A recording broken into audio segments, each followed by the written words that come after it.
Well, hello, everybody. Thank you for joining us today. My name is Alex Wiseman, and I am very happy to see you all here. There will be people joining and dropping out as we go on. It's a brown bag, a virtual brown bag, so we expect that. If it's the lunch hour for you, feel free to eat your lunch or do whatever you need to do as you move forward. My name is Alex Wiseman. I am the director of the Comparative of the Center for Innovative Research in Change, Leadership, and Education, or CIRCLE. And I'm also a professor of educational leadership and policy here at Texas Tech. And I'm delighted to extend a warm welcome to all of you as we gather for today's expanded virtual brown bag session. Excuse me. The cool thing about today is I'm the featured speaker, so I'm just going to talk to you a little bit about our expanded virtual brown bag series, and then I'm going to launch right into the conversation today. So the expanded virtual brown bag series is part of CIRCLE's commitment to developing an environment of innovation, research, learning, and collaboration that extends locally, regionally, nationally, and internationally.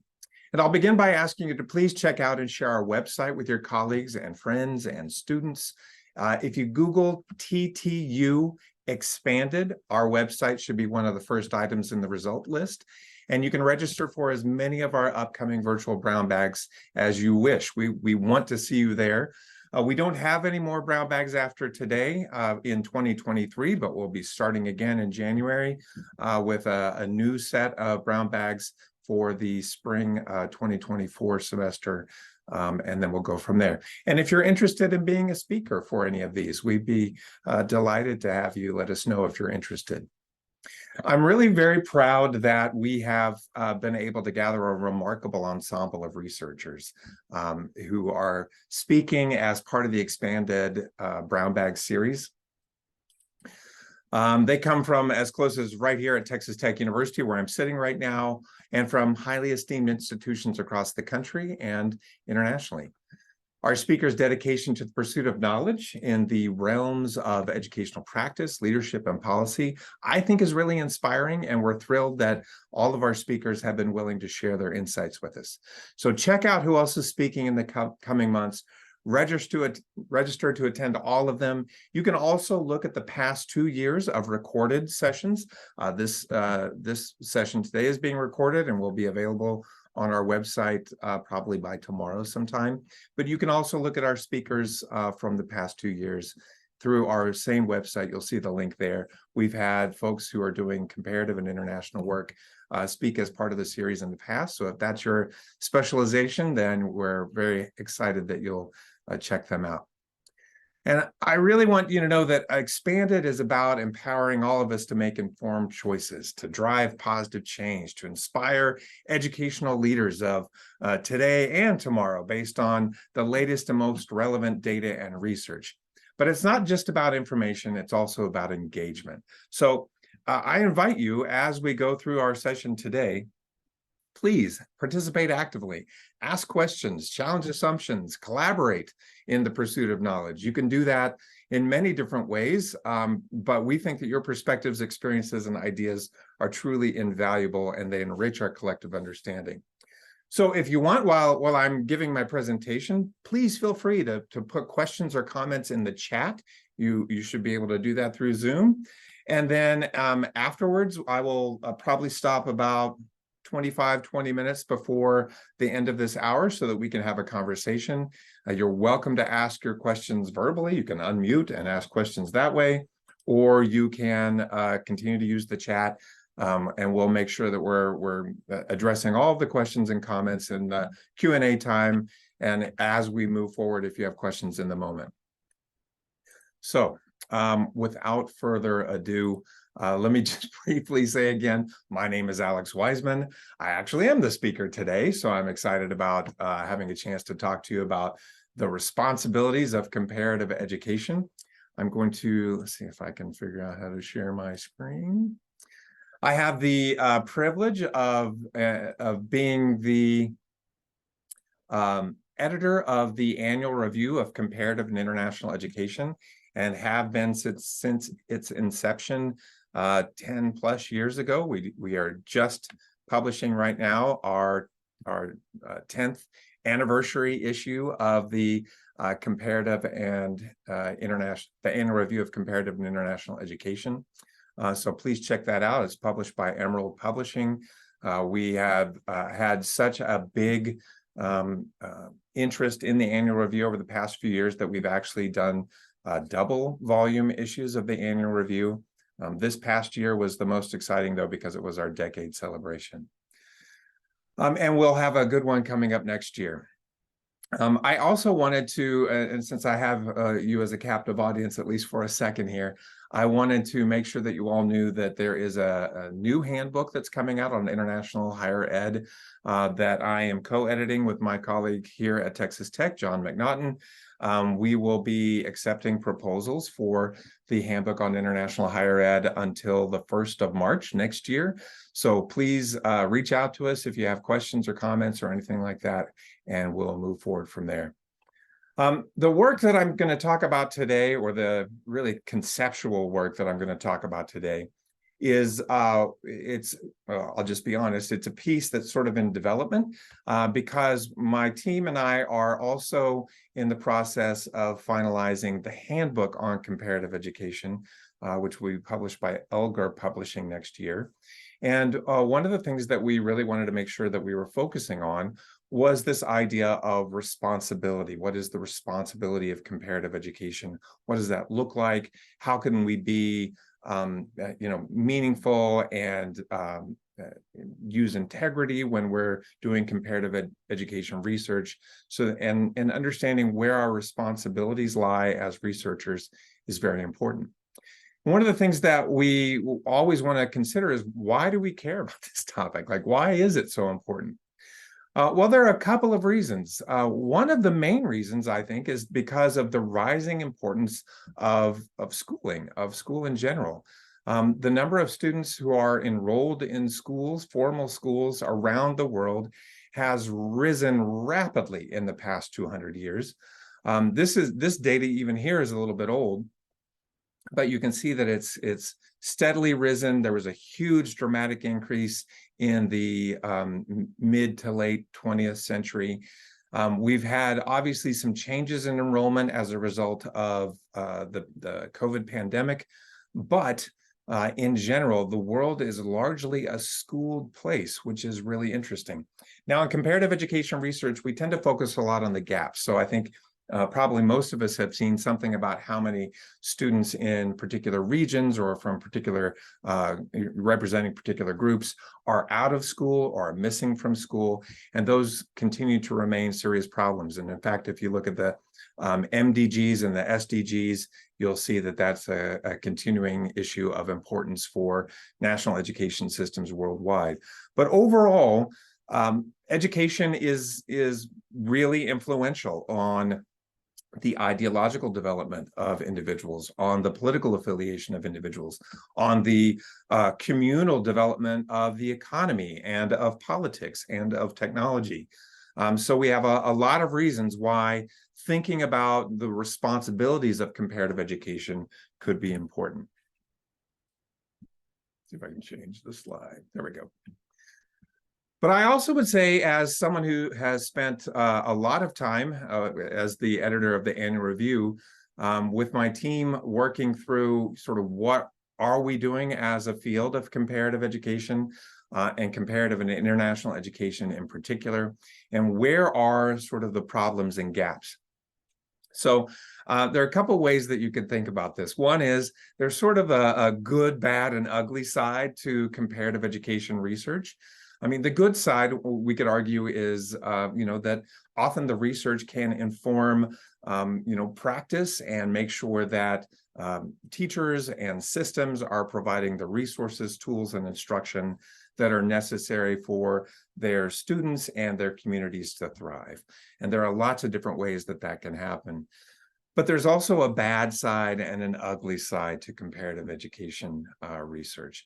And from an internal perspective, just thinking from the perspective of a comparativist, we're really, as a field, at a crossroads in many ways. So I was just mentioning that we just had our 10-year annual review come out. This is information that I'm borrowing from the intro chapter I wrote for that, where we're really trying to examine the ways that the field of comparative education has or has not changed over the past 10 years. And there are a couple things that we can say. One is that there still seems to be some confusion about what defines comparison. Is it enough to do for example, a single country study and call that a comparative piece of research? Well, there are lots of caveats to that, but there's some confusion about what defines comparison. There's also some confusion in the field about what comprises research. Now, research can be empirical, it can be non-empirical, but sometimes those two are confounded by folks who are publishing in the field and doing work in the field.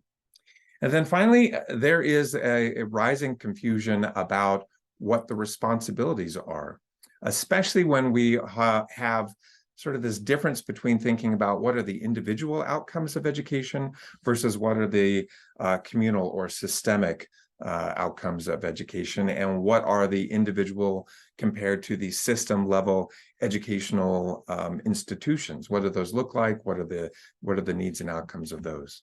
So we have a little bit of confusion in the field overall around what is comparison, what is research, and what is the difference between level.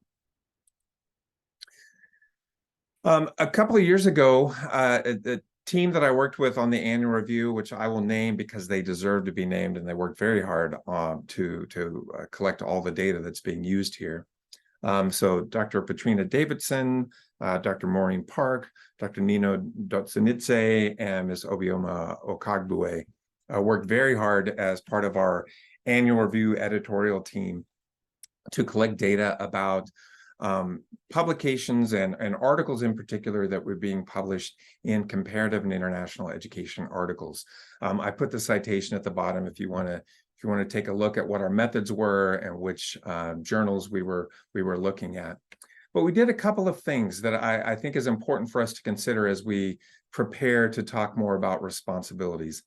One is, and this goes back to confusion over what is comparison.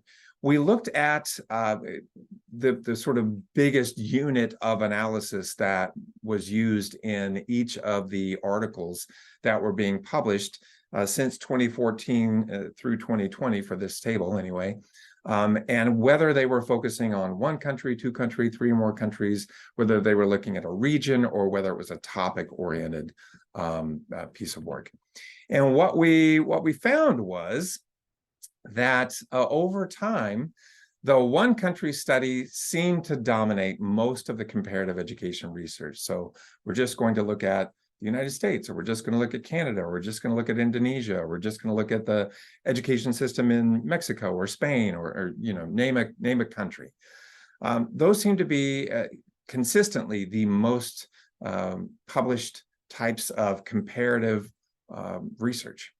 And what we found was that there was a dramatic shift that took place sort of around the COVID, pre-COVID era, where the single country studies dropped dramatically, and the topic-oriented articles that were being published in research journals, and the authors and the editors of those journals were claiming this was research, those were surprisingly the largest category of research being published in comparative ed. And that's interesting when we have a shift in the field between single country and topic-oriented, and then all of the other kinds of studies, two country studies, 3+ country studies, and regional studies, all declining over time. We also looked at the changes in methodology that was being used in comparative education research.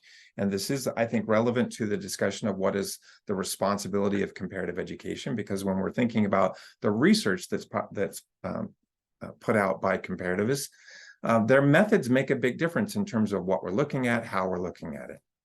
And what we found again was that there had been over time pretty consistently a preference for qualitative work in the field.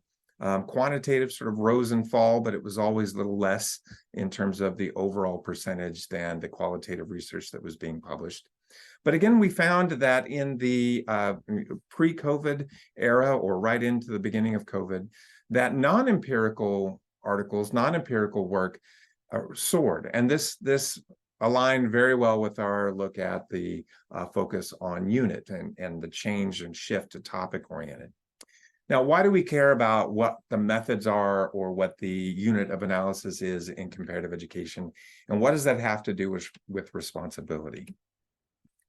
So when we look at what the field says, what people working in the field say about what are the advantages of comparison or the uses of comparison, there are two, in particular, two articles that I'm drawing this from that I wanted to focus on. One is from Fairbrother in 2005. That's the figure on the left, the lighter colored one. And one is from Harold Noah way back in 1984. That is the figure on the right, or the more red, darker colored one. And you can see that in many ways, these overlap. To understand, reform, predict, and theorize is a good use of comparison. It talks about why we do comparison. If we look even at Harold Noah, we'll see that describing what our education systems look like so that we can see what is the same or what is different from one system to the next, or from one economy to the next, or from one cultural community to the next. It can help in terms of decision-making by providing evidence or examples of what might be happening elsewhere. It can be a way to help develop comparative standards if that is something that is useful. And it can also remedy misperceptions about education systems and what they produce in systems other than our own. And these are all, I think, potentially good outcomes of comparison. However, there is, as always, a disadvantage side or an abuse side. And this is where the responsibilities of comparative education sort of come back around and help us think not only about the kind of research that we're looking at and the unit of analysis and the methodologies we're using, but also think about what are the applications of that research. So again, we have two different authors that I'm drawing from here that I think are representing the broader conversation on these abuses or disadvantages of comparison. On the left, we have Afdal's work from 2019. And again, on the right, we have Harold Noah from 1984.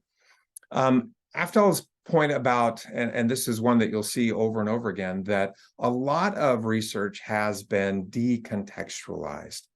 And this is often a claim that is made about quantitative-oriented work, that it is decontextualized from the community, from the culture, from the history of a particular location or organization or individual even. There is also a concern about policy transfer, and I use the word transfer rather than borrow, although I suppose they are interchangeable. You'll see a lot of work from other authors about policy and transfer. I always think of Phillips and Oakes when I think of policy borrowing, so maybe that's a good one to reference.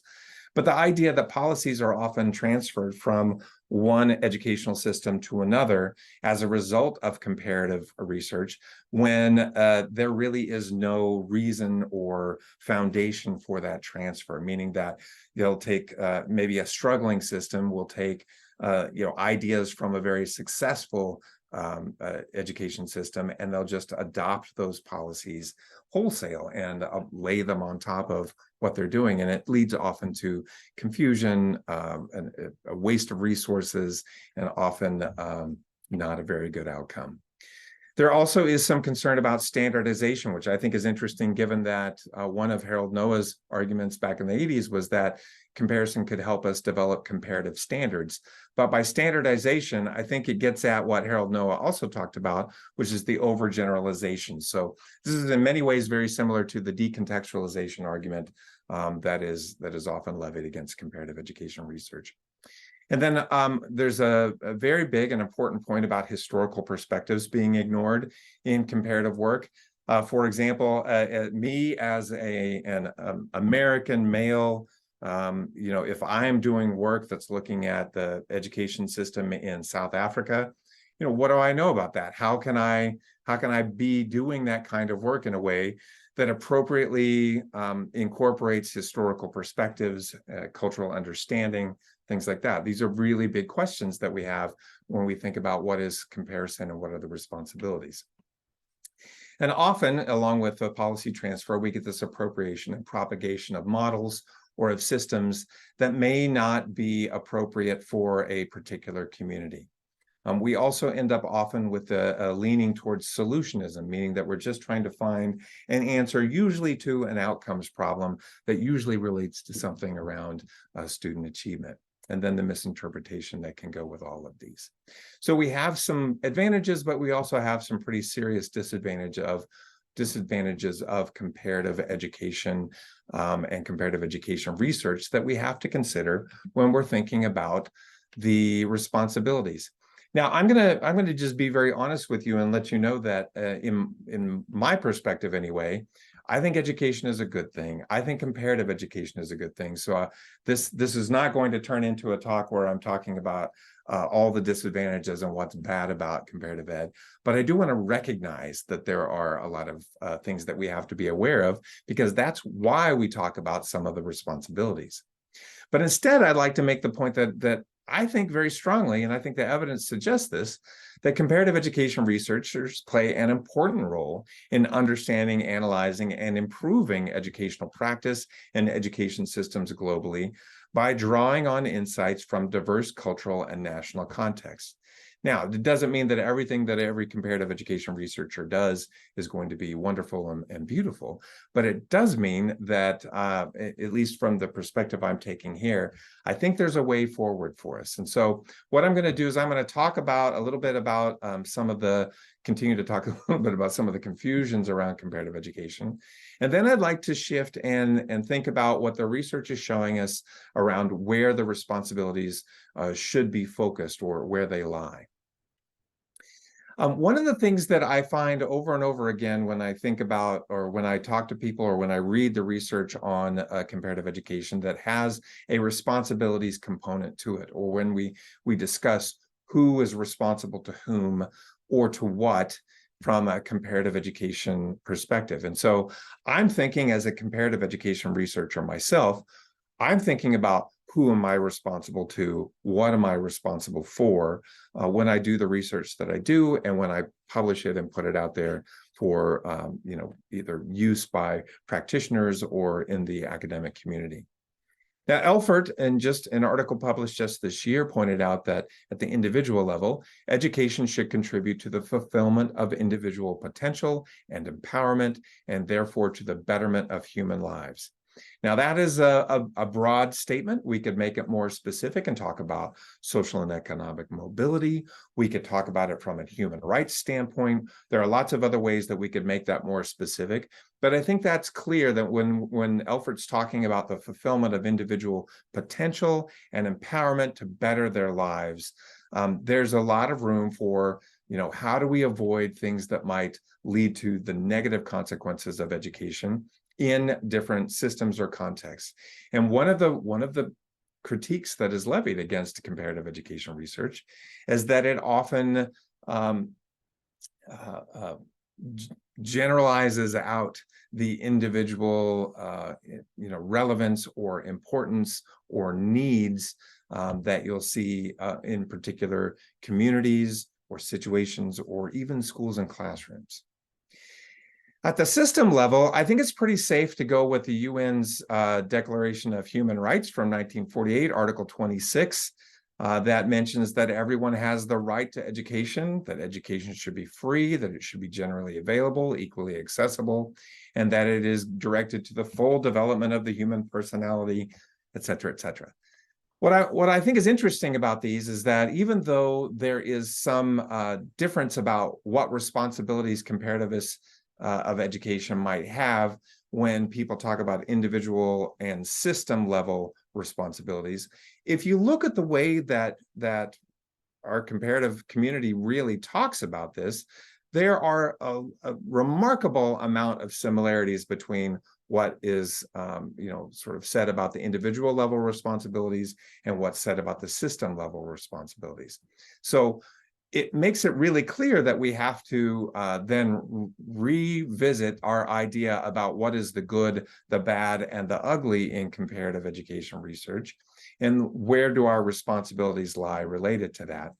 And so I'm going to talk about some ways that we can think about the responsibilities of comparative education from a research perspective, from a practice perspective, and from a policy perspective. Maybe one of those is the good, one's the bad, and one's the ugly. I don't know. Maybe you'll tell me by the end of my talk here. And I'm going to organize it this way, where I talk about research responsibilities, practical responsibilities, policy responsibilities, and then I'm going to sort of couch it within this broader context of infrastructure capacity and sustainability, which some of you might have heard in the past. So if we think about research responsibilities, I think one of the things that we have to do is to be very clear that the research that we're doing is still research, right? We're still trying to represent what's happening in education across a particular community or collection of communities or systems or individuals, however our comparative unit works. And so doing comparative analysis and doing policy analysis, both sides of this spectrum here, are important. One, conducting comparative studies to understand similarities and differences in educational systems, structures, and policies, as well as across educational systems, structures, and policies in different countries, in different regions, in different communities, even within education systems at the national level. We also are responsible for collecting and analyzing data on various aspects of education, such as curriculum, teaching, assessment, and some of the other factors that go with that, and then reviewing existing literature. So when I talk about the research responsibilities of comparative education, I am strongly asserting that our responsibilities as comparative educators are to still conduct research and to conduct, as much as we can, empirical research, meaning based on some sort of data. So I am concerned when I see those trends in published research shifting towards topic-oriented and non-empirical research. Not that that isn't important and not that we shouldn't be doing that, but that has become and is quickly becoming the main kind of research that's being published in comparative education, I think does a disservice to our responsibility to ourselves as a field. And it also means if we're trying to help fulfill the needs of the individuals and of the systems around individual potential and empowerment, rights, freedoms, availability, accessibility of education, it's hard to make meaningful recommendations to those who are involved in the practical side of education when we don't have a very strong or consistent empirical base. In other words, using data is not a bad thing. Where the challenges come in using data for analysis in comparative education is when we try to sort of, do a broad sweep and ignore variations that might be occurring at, inner levels of education systems or communities. There also are a lot of practical responsibilities of comparative education. We could make a much longer list than this one here, but I did want to point out that there are several that come up over and over again in the literature, and also that are part of the broader discussion about comparative education as a field. So the development of curriculum and the training of teachers. Those two parts of the sort of where the rubber meets the road, to use a very old-fashioned saying, of education is in what is being taught and who or how is it being taught. And so curriculum development and teacher training is super important. But what we have to remember, and what this states here very briefly, is that we still have to take into account the historical perspectives and contexts that are unique across locales, communities, and systems. And that is true. It's not said in the exact same way across all of these, but this is where we sort of have to sit with our responsibilities in comparative education. So what does this mean in terms of infrastructure, capacity, and sustainability? I'm going to start with the sustainability part, because what we see in the literature and what we see in evidence from practice is that over and over again, when there are representatives from key stakeholder groups, most often the representatives who are part of the community that education is serving. If they are part of the decision-making process, of the research process, of the policy process, and of the implementation process, then we see much better results in terms of curriculum that's developed that has the historical and institutional memory, that has the appropriate cultural understanding and purpose, that has the unique needs of that community in mind. So making something sustainable, making comparative education sustainable, which is a practical responsibility of the field, requires that we are involving from the get-go the voices of the key stakeholders, usually the targeted stakeholders for whatever initiative or research project we're working on. Which means that, again, I'll use myself as an example. Myself as a white male American, it would be very difficult for me to do meaningful work. I'll use, again, South Africa as the example, meaningful work on South African education if I did not have a partner or a key informant or someone who is working with me as part of my research team, maybe from before the research ever starts, to help define the questions, to help identify the needs, to help think about what would be an appropriate way to collect data and then report it out. When we think on the other side of this table, the monitoring and evaluation and the advocacy and communication, I think this leads me a little beyond the individual level, maybe thinking more about systems level. So systems level stakeholders are often those that are working in ministries of education or departments of education or educational agencies or others that have sort of some governance function related to education. And this is a key concern because often those at the governance level are maybe detached or removed or not as in close a touch with the needs and the perspectives and the histories and the cultures of those that are in the individual communities or classrooms where education is happening. And so thinking about how do we monitor and evaluate in a way that looks at the impact of, let's say, educational interventions over time, or at the outcomes that result from particular reforms or types of education. This is, again, where we have to be very careful and think not only do we have stakeholders from that governance system, but are there stakeholders from the communities that governance system works with in order to understand really how this is applying at that local level. The same is true then, of course, for advocacy and communication. How do I communicate with somebody if I do not understand their language, their ways of thinking about education and how knowledge is transferred in their communities? Again, we'll need to partner with folks who are really at the receiving end, at the target end of any sort of policy or reform that we're working on. And so when we think about the research and the practical responsibilities of comparative education, then we see over and over again that this is not an individual effort. This has to be a team effort. And I will point out here, even though I'm not showing you a table, one of the other things that the team and I did for the annual review chapter that I was showing you some data from before, is we were looking at the teams that were publishing research and whether they were, single authors, two authors, a whole bunch, people working together. And what we find is that there is an increasing number of research articles that are being written by research teams rather than by individual authors.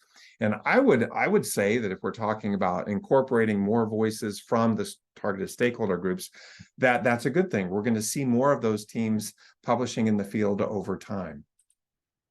And yay for that.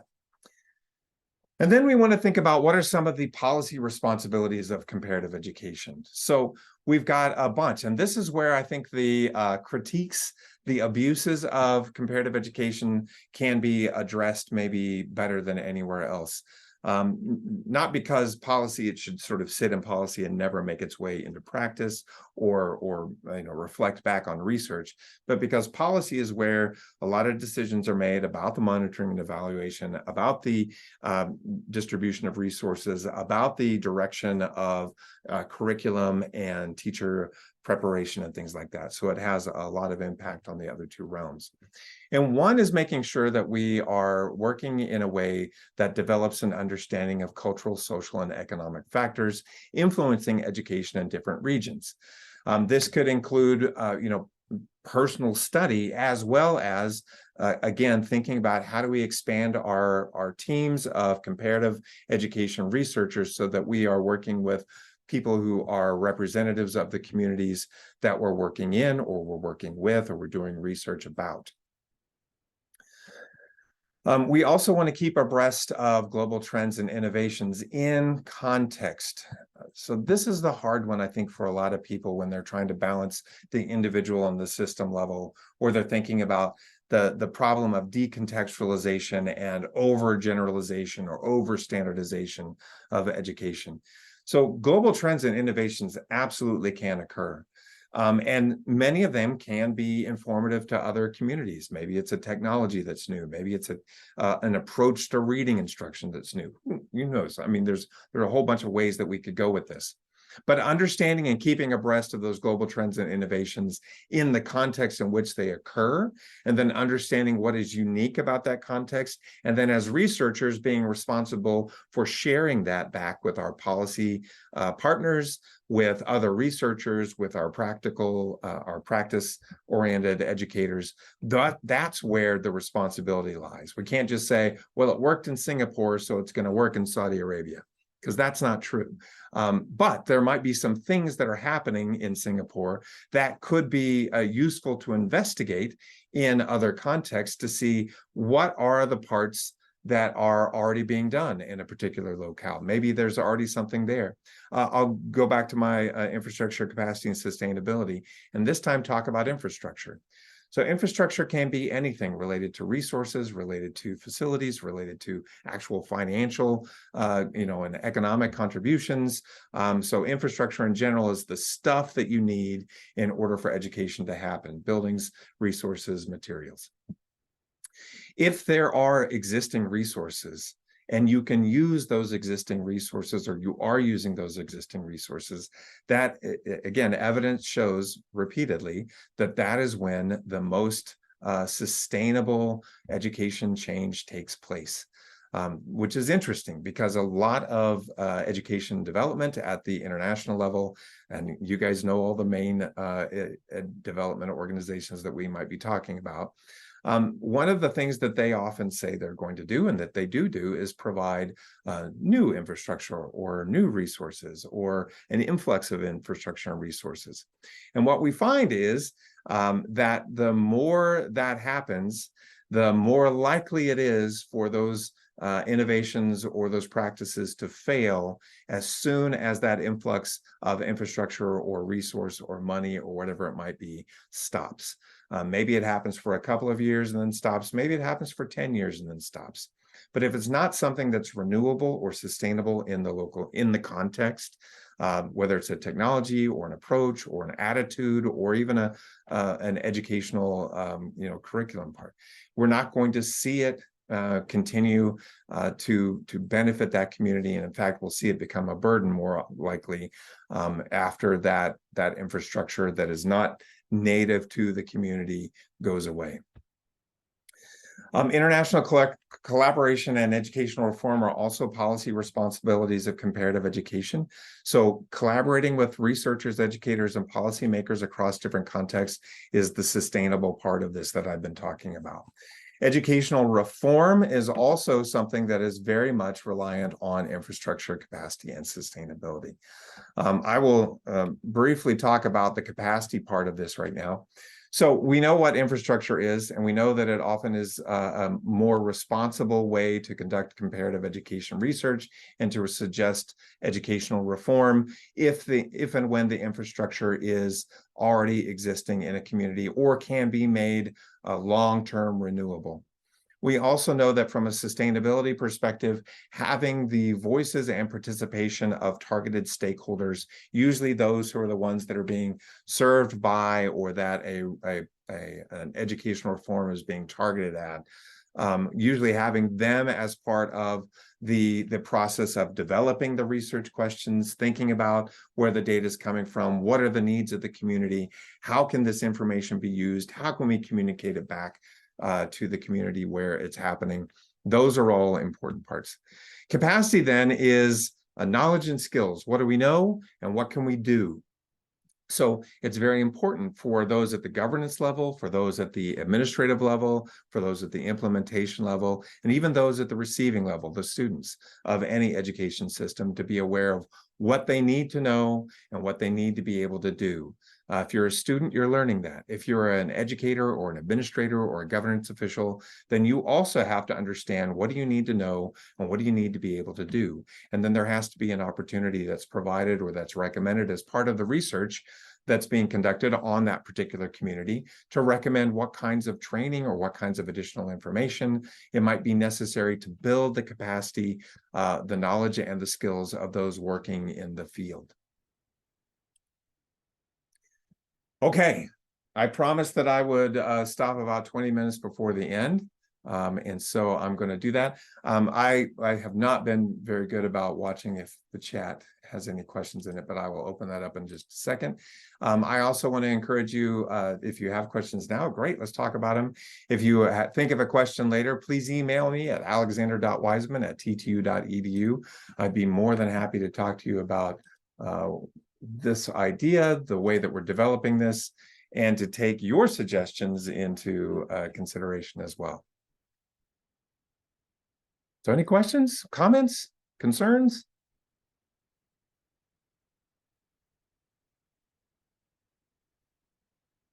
Andrew Person has posted in the chat, what do you think will be the most pertinent challenges for the field over the next decade?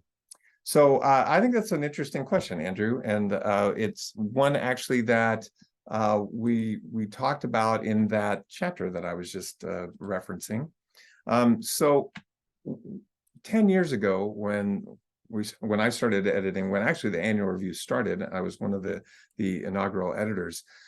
We sort of lamented at that time, 10 years ago, that the field of comparative education was, and this is, I'm quoting myself, yearning to dichotomize.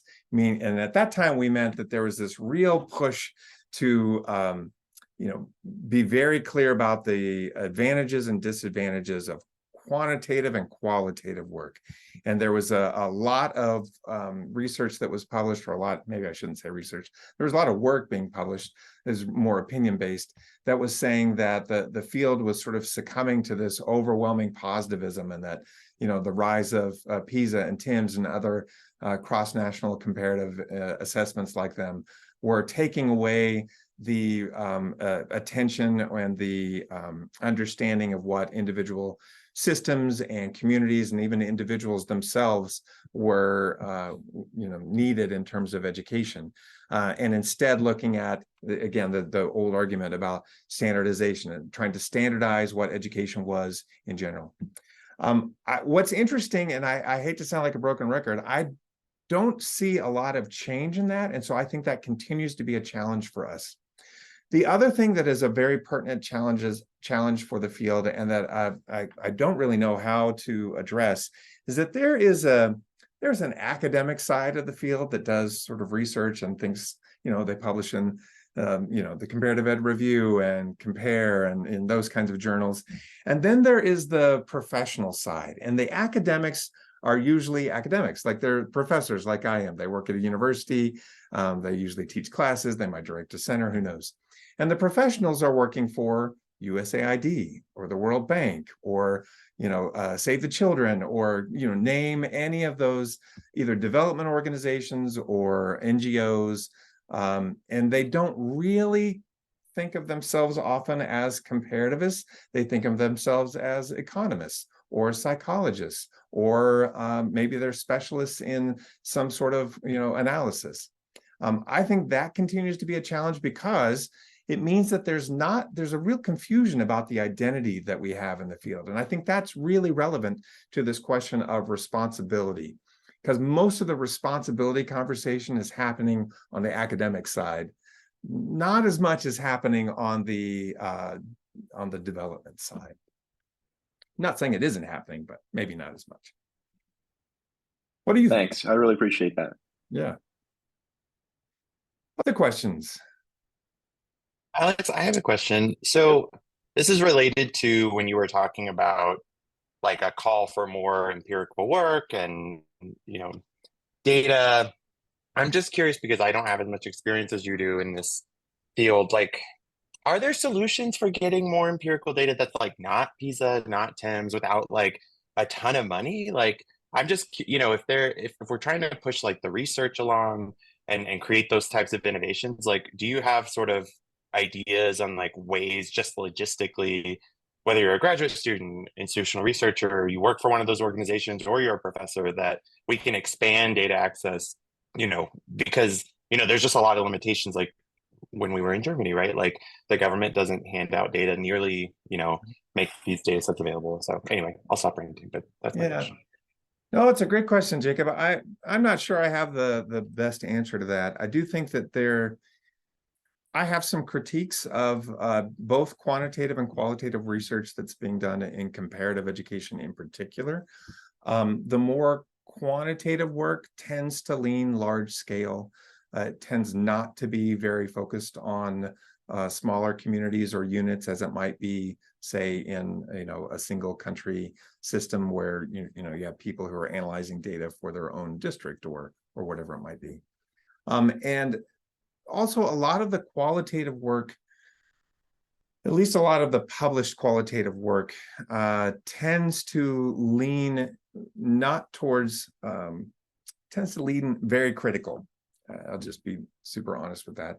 And maybe there are some in the audience here who disagree with that. But what it doesn't do often is provide ways or recommendations for how education can be improved or reformed. It mostly points out gaps and inequalities, which is an important role. But I think that one of the ways we could get better data, both quantitative and qualitative, is by having more of an emphasis on the actual methodology of comparison. That is a really underwhelming area of the field. There don't seem to be a lot of people who are really addressing how can we strengthen the methodological understanding, both from a qualitative and a quantitative perspective, in order to do a comparative, like a reasonable and rigorous comparative analysis. So I think those are important. Also, a lot of the research that is done, just to be, again, everything is agenda driven. I mean, we all have an agenda somehow. It might be a great agenda, it might be an evil agenda, I don't know. But making sure that we're addressing whatever kind of data we're collecting to address the needs of the community that we're researching, this is me talking about sustainability again, is something that I don't think we prepare people to do very well in the field as well. So maybe the argument I'm making here, Jacob, is I don't think it's because there's a lack of data available or the ability to collect it and use it, both quantitative and qualitative. I think that the people in the field of comparative education are not trained very well to use the data or to recognize where the data is. And instead there's a lot of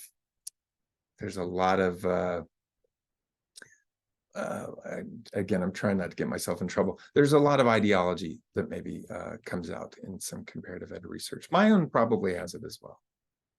So I don't know if that answers your question, but that's the best I can do right now.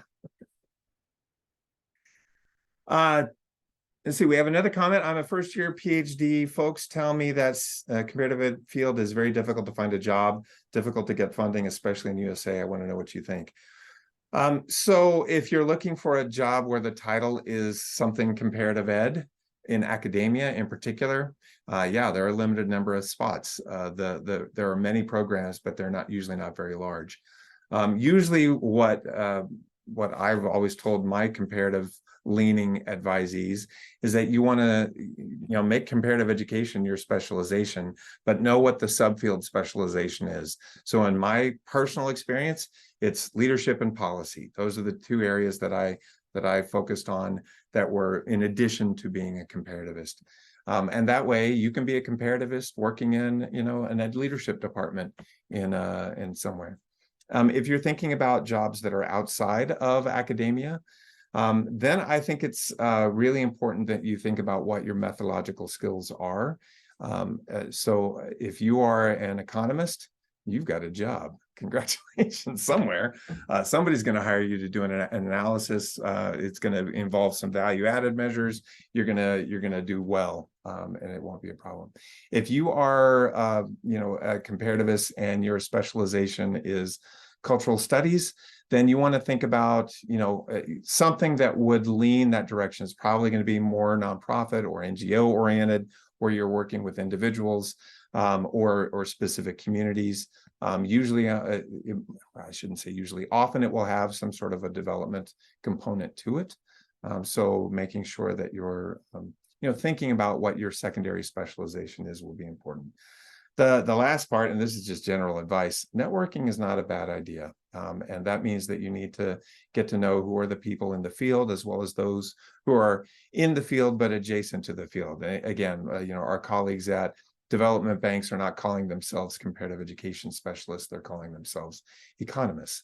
And so think about who you need to be communicating with. Eileen, hey, good to see you, Eileen.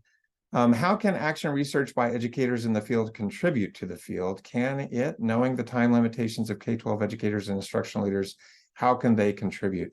Yeah, action research can be a huge thing. And Eileen, I think you're probably the one who should be answering this, because I think you've done this very successfully in Kuwait and maybe other places you've been working as well. First of all, I think it's a great idea to make sure that all educators that are being trained to work in the field have some understanding of how to conduct action research, even if it's only for their own edification, so that they can understand what's happening in their own classroom or in their own school. Action research also needs to have, I think, some further methodological training that's attached to it, so that it isn't just descriptives or very simple, reflective notes, which are not a bad way to start, but I'm not sure that those can be tracked and assessed over time in a way that is as helpful. So again, this might be more on the front end of preparation, so that they can be incorporating action research as part of their regular practice. I also note your comment about time limitations of K-12 educators and other leaders. So, again, depending on the system, there are often professional development that's required, or that's recommended, or that is built into part of the system that they work in. If that's there, then making sure that there is adequate understanding of what action research is, and then how it can be used, both in the individual benefit sense, as well as making it something that is available to everyone in their organization or in their unit. I'm speaking very broadly. Did you have a more specific part of that, Eileen? Hi, Alex. No, just wondering, because I know that educators enjoy doing the research, but they don't often have the understanding of the methodology. And it's very difficult for them to spend time understanding that. So thinking of how that would happen, how they could, unless they're taking a specific course, doing their master's, or doing some certification or something like that. Just thinking about that. And then because many schools and teachers now are participating in global kinds of collaborations, and so it would be a perfect way for them to be able to compare and look at either in project-based learning, or the different kinds of informal versus formal education and things like that. So I was just kind of thinking that, because I don't see a lot of research out there done by educators in the field internationally. So. Eileen, that's a great point. I have seen some that's done by educators in the field internationally, but it's I think every time it's been in conjunction with someone who is more of a professional researcher. And so I think that's important for them to be able to partner maybe with someone, or to have, you know, I'm a big fan of there being champions, if that's possible, people in organizations that are excited about and committed to a particular, you know, type of research or learning or whatever, and are able to share that with their colleagues in the organization. But, you know, identifying and developing those champions is the trick. That's really the challenge. Yeah. Okay, Andrew, another comment for you. Thank you. I know that as a secondary teacher in North Texas, I have benefited quite a bit from the World Affairs Council activities, but I'm always trying to find more opportunities for my students and I to plug in with more internationally focused resources. Yeah. So the World Affairs Council is a great way to go, and I'm glad that you are, you know, building your students into those activities. Maybe you are the action research expert we should be talking to. I am learning quite a bit. That's the reason I saw this was posted on LinkedIn, and I was like, I want to come listen to this while I have a break, a day off, and sort of hear what y'all are working on up at Texas Tech. So awesome. Eileen, you have followed that up with, how can we support refugee educators to produce research about informal education or alternative education? Yeah. So again, when you say refugee educators, I'm going to assume that you mean, well, there are two things that like you could mean. It could mean refugees who are also educators, or it could be educators who are working with refugees. It's the latter. It's the former. Okay. All right. How can we informal? So again, I think it's going to be really important for refugee educators to have an understanding of what kind of research they can do. And sometimes maybe it's not even called research. And so I think working with our refugee colleagues who are educators is something that needs probably a team effort to begin. I don't know how, you know, other than for researchers who are interested in or are already working on that, to reach out to those refugee educators. I don't think I'd want to lay the responsibility on them for finding us, but reaching out to them. And maybe, you know, the challenge with that, Eileen, is that this is a community that's already in a very precarious situation. And so I don't think I would say a responsibility of ours as researchers is not to say, hey, here's something else you should be doing. You know, take responsibility for that, but is instead maybe to provide, here are some questions that we see from the outside. What are some questions that you have, or that challenges that you're experiencing as someone in the thick of it? Tell us what we need to know, and we can be the researchers who may be outside of the refugee you know, experience. We can be the resource. We can be part of that infrastructure, right? We can be ones that are providing, I know how to do this kind of analysis and collect this kind of data. Would this be helpful to you as you try to understand what's happening? And if we want to talk about informal or alternative education, I think, well, you know, my interest lies in thinking about how formal education expectations and structures have snuck into informal and alternative approaches to education. So I would be interested, I mean, this is me just being selfish, I would be interested in how they see those formal structures being either replicated or rejected in the informal processes that they use either in a refugee camp or when they're working with refugees that are part of the, you know, the system in a resettlement community. Yeah. Thanks. All right. Well, we're at the end of our hour. I want to thank all of you for attending. I really appreciate it. I think this is an important topic, obviously. And as I mentioned before, we're developing this for the handbook on comparative education as a more full project. So if you have suggestions, or you have ideas, or you want to be a part of it, shoot me an email, alexander.wiseman@ttu.edu. And thank you so much. Thank you, everybody.